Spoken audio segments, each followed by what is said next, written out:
everybody. Welcome to Pondering Tales. My name is Whitney.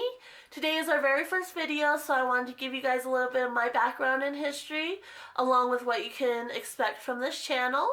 So after that, we'll go ahead and get into the main part of this video, which is talking about National Train Your Dog Month and Walk Your Dog Month, and common New Year's resolutions and how that all ties together, along with a 30-day challenge I'm going to be doing that I hope you all will join me for.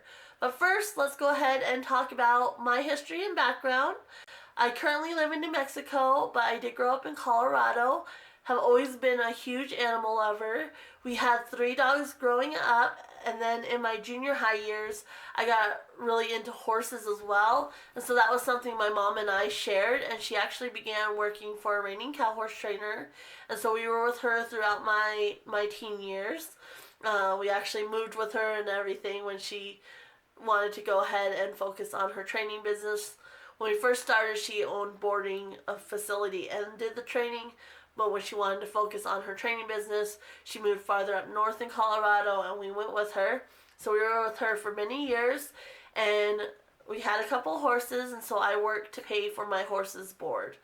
And so it was kind of a lifestyle because we lived where we worked, and so it was more of a lifestyle than an actual job per se.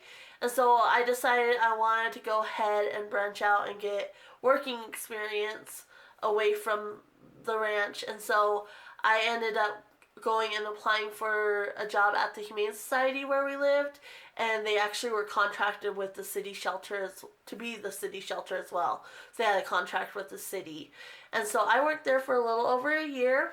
Started off as a kennel attendant, did adoption counseling, lost pet walkthroughs, cleaned kennels, things like that. When I became team lead, I also did temperament testing and large dog playgroup, and so that was a big part of my job. And I really enjoyed it there, but you can imagine it does wear on you.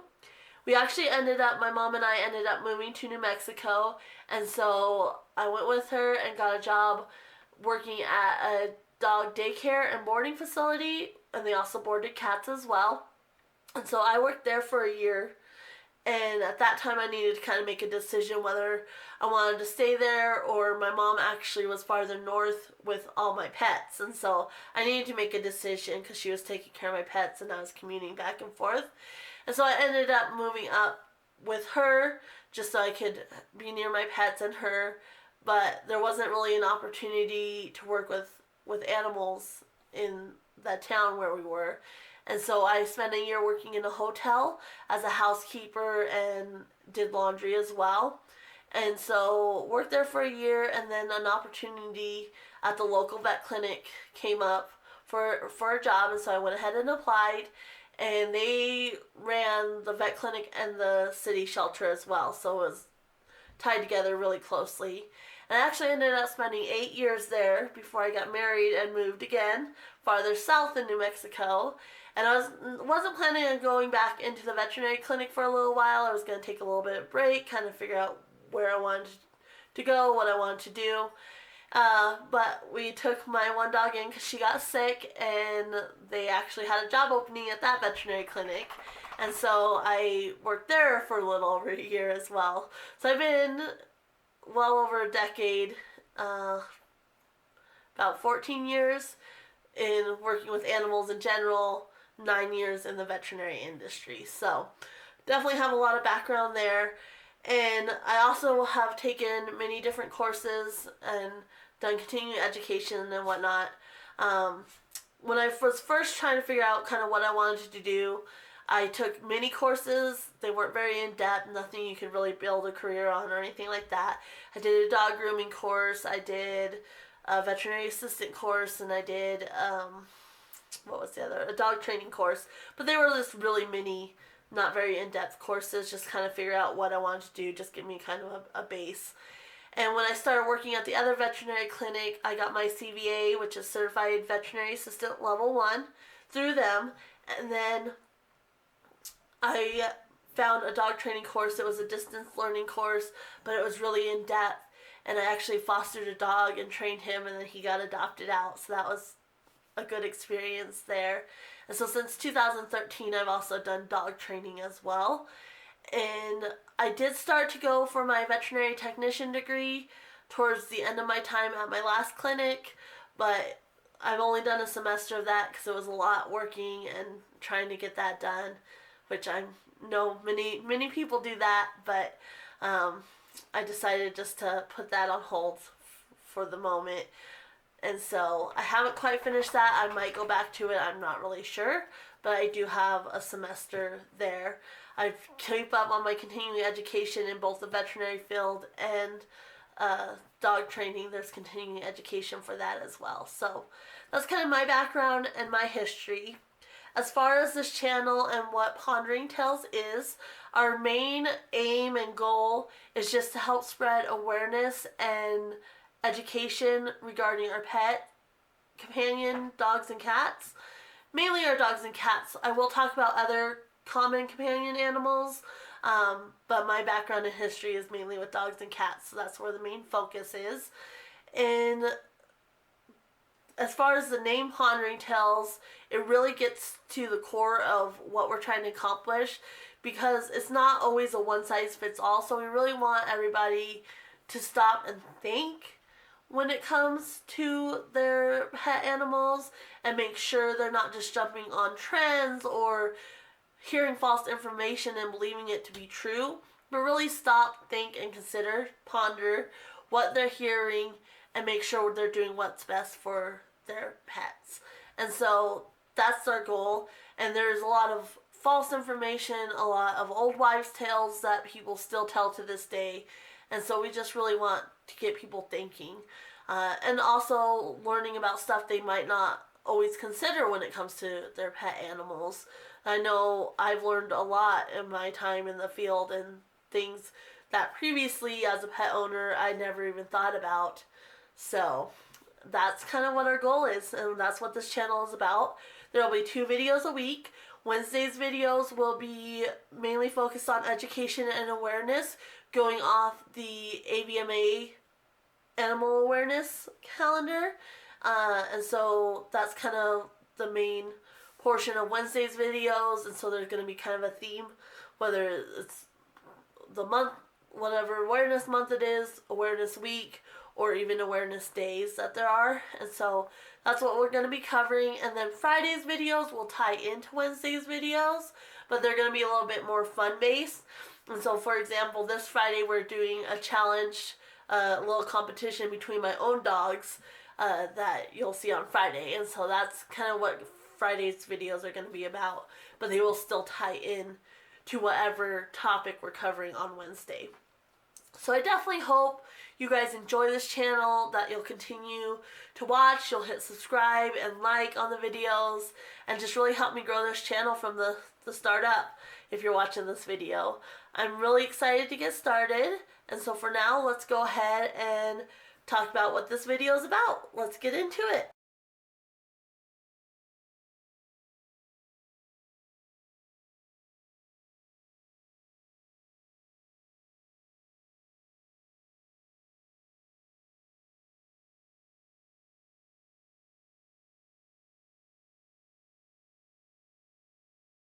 Okay, so now that you know a little bit about my background in history and what you can expect out of this channel, let's go ahead and get into the main focus of this video. So January is National Train Your Dog Month and Walk Your Dog Month, so we are going to be covering those topics throughout the entire month of January. But today I really wanted to focus on walking your dog and how training ties into that, and how walking your dog can help you achieve some of the most common New Year's resolutions. First off, let's talk about a couple of the benefits of walking your dog. The number one benefit in my mind is the relationship building aspect of walking your dog and being actively engaged while you're walking your dog. If you don't have a good relationship with your dog, they're not going to listen to you very well. Interactions between you and your dog are going to be more stressful, and they're not going to have a good level of trust in you. So it's really, really important to build up your relationship with your dog, and walking is a key component to that. I know where I lived before, I walked at least once a week more if I could, but definitely at least once a week. And where I live now, I've been here 2 years and I've maybe walked a total of 5 times on leash. I mean, we've gone where we let them run off leash and gone for many walks that way, but you're really not engaging your dog that way, not unless you're working on their heel off leash or something like that. And so I've noticed my relationship with my dogs have definitely suffered because of that. But the better relationship you have, they're going to listen to you better. Interactions between you and your dog are going to be less stressful because you guys are going to know each other's body language and each other's signals versus trying to figure each other out. So that's going to be a lot less stressful. And they're just going to listen better overall. If they have a higher level of trust in you, if they get injured or they're hurt or scared, they're gonna trust you more. A good example of this was actually yesterday. I let my little girl, she's just over a year, and she likes to go out with my yellow lab, and they go out and run around and play. Well, she went out and was chasing him, and of course trying to keep up with him, and she does this yip yip yip when she's super excited. Well, I heard it wasn't quite right. It didn't sound like her normal yip yip, but it was still high pitched. She had hurt herself running, and so she was crying. Immediately came to me, let me check her out, and she was completely fine. I think she just twisted or stepped on something that hurt, because by the time she got in the house, she was working her way out of it and was completely fine and went back out to play with him. And so she was completely fine. But if she didn't trust me, she wouldn't have come back to me and she wouldn't have let me check her out and make sure everything was fine, which could have caused her to injure herself more if I was out trying to catch her. Even if they are on leash, you know, if they're fighting the leash because they're hurt in some way and they're scared to come to you, they can injure themselves more. So it's really, really important that they have that trust in you. Another benefit is overall for you and your dog just being mentally healthier and physically healthier, which in turn can help you lose weight if you're more active. So being more active and walking your dog, I know that has a chain reaction for myself. So if I go out and start my day with a walk for my dog, I'm more active for the whole rest of the day. If I'm lazy and I don't get out there, that kind of sets the tone for my day. Or when I worked, my friend and I, after we got off work, we worked together too. We would immediately go get our dogs and meet up and go for a walk. And that just kind of wound us down from the day. We worked at the veterinary clinic together, and so, you know, the stress and whatever from that, you would be wound up. And so we would just go on walks and relax and unwind from our day. And so that helped too in that aspect. So whether it was starting my day off right, getting energized because I'm walking at the beginning of the day, or ending my day with a walk and winding down and relaxing from the events of the day, it's beneficial either way to help you be more active, in a better headspace, and just healthier overall. So those are the two main benefits I see, especially for myself. And for my dogs. When I walk them, they are so much better behaved, they are happier, and again, they build a better relationship with me, so it just sets the tone for the entire household when I actually go out and walk with them. So those are the main benefits. As far as how training ties into that, training ties into it in several ways. One, leash manners are a key component of walking your dog, especially if you are in a city or town. Where I live now and I'm walking my property, I'm not necessarily as focused on leash manners. I need to be, because then when we go to the vet, they're not as great. But it's really a key component, especially if you're in a city or town and you're encountering other people and other dogs. You want them to have good leash manners. And you also want them to have good basic obedience. So if you need them to sit, especially like when you're crossing a road or there's traffic or there's other dogs and your dog needs space, whatever the case may be, and you need them to sit and focus on you, that's a huge part of it too. So training really does go in. You don't want to just have an unruly dog while you're out walking. Um, so you really want to work on their manners as well. But walks should be beneficial for them. There should be a lot of enrichment they get out of their walk. So I like to kind of break it into two parts and combine the parts throughout the walk. I'm going to use where I lived before again as an example, just because where I live now is not a good example for the majority of you guys. So where I lived before, I would walk to the park, which was like a block away, a little bit more maybe. And then during that time, there was no sidewalks to walk on, and there's also a lot of goat heads in New Mexico. If any of you live in New Mexico, I'm sure you're familiar with the goat heads. And so I really want them to stick with me and just get to the park with me. And so I didn't want them exploring, sniffing their environment, because they were going to get stickers in their feet. And so we would walk, and that was what I considered my time. And so I was kind of leading the show. They would cue into me. They would be sticking with me. If I needed them to sit, Boo Boo, for example, is kind of a reactive dog to other dogs and children. And so there was this one dog in particular where I really want her to focus. But sometimes where we would walk, as we would be coming around the corner, there was other people in an apartment complex that would be walking their dogs. And so in that situation, I would have her sit and focus on me while those people walked, so then we can go past.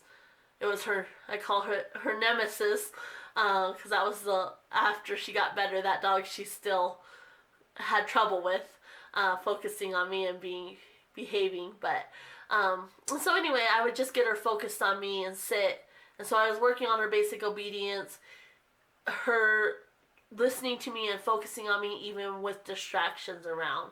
And then we would make it to the park, and I wouldn't release them from the leash, so don't think I say that, but release them from the loose heel, essentially, would be the position they were in.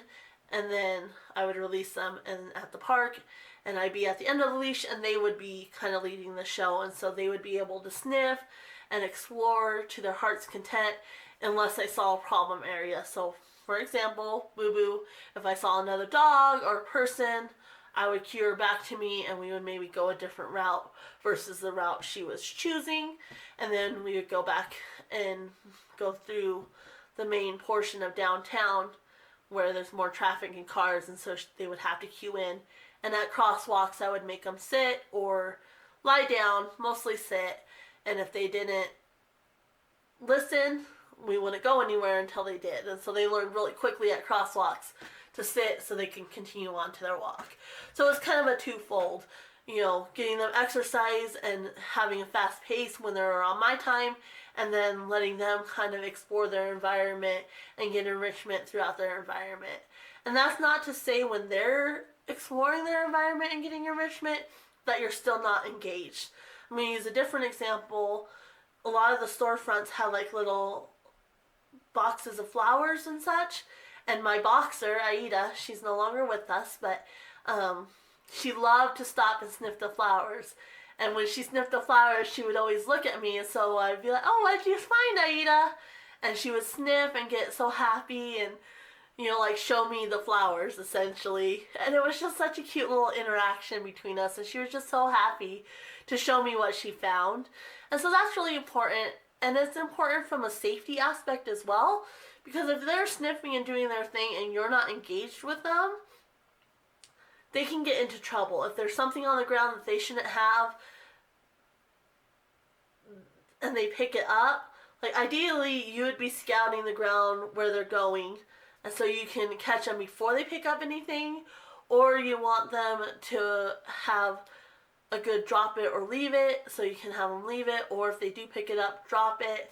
That's come in handy, and it's actually saved a couple of clients of mine as well, because their dog picked up a chicken bone, and we had worked so much on drop it and leave it, they were able to tell their dog to drop it, and it was just an automatic thing at that point, and then they were able to leave it and get them away from that object. They were actually working on recall, so they had the dog on a long line, but thankfully we had worked already on those foundations.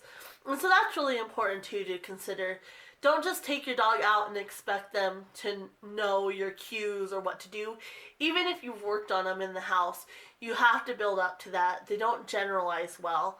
And so you really want to start in the house and then low distraction environments and really set them up for success. So when you are in a situation that you're not controlling, you want to set up as many situations where you're controlling the environment and what they're engaging with to work on those things. So when you are in a situation that you're not in control, like you come across an item that they're not supposed to have, you've already built up those foundations in a way where they're able to do it even though you're in a higher distraction area. So that's really important as well. And so like I said, training and walking go hand in hand. You're not going to just go out and walk an unruly dog, or you shouldn't be anyway. And so you really want to work on their manners and their skills and apply those to your walks. And so they're really a well-rounded dog. And again, that's going to build your relationship and have your dog listen to you a bit better and be able to focus on you even when they're in an environment that's distracting. So that's really important.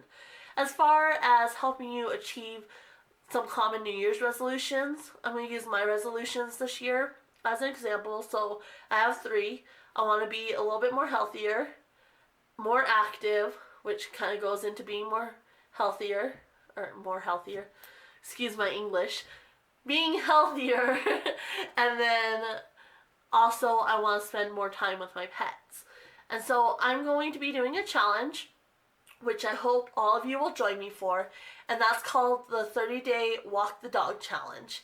And what this challenge is, I'm going to be walking my dogs for a minimum of 10 minutes every day for a full 30 days. And this is not just for the month of January, the challenge is, but it's really just getting me in that habit and that mindset to jumpstart, so then I can adjust my schedule to how I need it going forward without losing progress. I want to create that good habit of getting out there and being active and walking my dogs, spending time with them. I'm going to be alternating. Sometimes I might take all 4 of my dogs out at once, but for the most part I'm going to be alternating between them. Boo Boo and Nidra, which you'll get introduced to them. So Boo Boo's my 6-year-old. She'll be 6 this year. And Nidra's my just over 1 year old. And so they need more work. Boo Boo's the kind of wild child of my bunch. And so she really needs more work and more one-on-one time, and so does Nidra, because Nidra's just so young. And so I will work her with my other dogs, and I do, but she really needs some one-on-one focus. And then I'll probably walk Marley and Shunka together when I walk them, just because Shunka's my old girl. She can't go as far. She's arthritic. And Marley is my fearful one, and so he really doesn't like leash walking. He does well once you get going, but that initial of where are you taking me, what are we doing, is kind of scary for him. And then once you get going, he gets into it. But especially if you try to take him out by himself, he doesn't do well. So I'll probably walk those 2 together, work on some of his skills, and get her a little bit of exercise too, without being so intense. And so there's of course some rules with any challenge. So the rules, in case you want to participate, is, like I said, walking your dog every day for 30 days for a minimum of 10 minutes.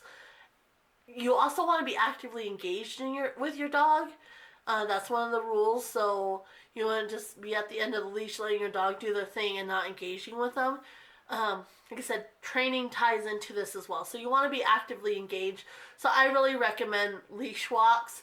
You can do off-leash walks as well, but make sure you're working on training so they're not just off running ahead of you. Make sure you're working on heel or something with them while you're on off-leash walk, or even recall. Excuse me. That's a great one to work with on as well, is recall. Make sure if you haven't taken your dog off leash though, that you don't just jump into that. There's a lot of steps to build a good recall. And so if you're interested in starting off-leash work with your dog, make sure you contact a professional, and make sure they use positive methods as well. But yeah, that's the main core rules. If you do live somewhere where you take your dog out to go potty on a leash, that does not count towards this challenge. So you would take your dog out to go to the bathroom, and then you would start the walk after that. And like I said, minimum of 10 minutes. You can go farther. Just make sure your dog's healthy enough to do it. If you have any concerns, check with your veterinarian and yourself as well. Make sure you're healthy enough to do it as well. Check with your doctor. If for some reason, ideally, it's a challenge, and so you want to make sure you're getting your walk in every day, but I understand sometimes weather's bad or you get sick. It's that time of year. And so if for some reason you do miss a walk, that walk needs to be made up sometime within that 30-day period, but in a separate walk from whatever day you're making up. So for example, say you miss Wednesday, work was crazy, you get home late, the weather's bad, you just can't go for a walk. You would then, on your day off or whenever, even if you're working, you can maybe do a walk in the morning and a walk in the evening, but you wouldn't just do an extra long walk on whatever day you're making up the walk you missed. So it'll still be 30 separate walks within that 30-day period, essentially. But that's the main rules. I also understand sometimes you need to modify. So if the weather's bad, it is winter, you can walk around your house. And same thing if you have a dog that's not quite ready to face the outside world. Walk around your house or walk around your yard, walk around your property. You can also find places where there's not likely to be anybody.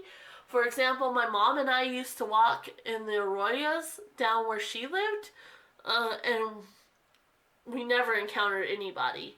And so that's always an option if you have like some space around you. Go for a walk in that space where you're not likely to encounter anybody. Just make sure you're safe. There's critters and such oftentimes, so you just want to be safe if you're doing that. But that's always an option as well. And as far as walking in your house, my young one, we're working on heel, and so I guess I have been walking her, just not outside, but we walk around the house to work on her heel. And then, if we go somewhere, I'm working on her heel as well. And so that's always an option if you need it. If for some reason you're working with your dog and you want to get out more, definitely contact a professional, but consider talking to them about muzzle training, just to give you that extra safety measure while you work with them. Like I said, my dog Boo Boo has been reactive in the past, and I never had to resort to that because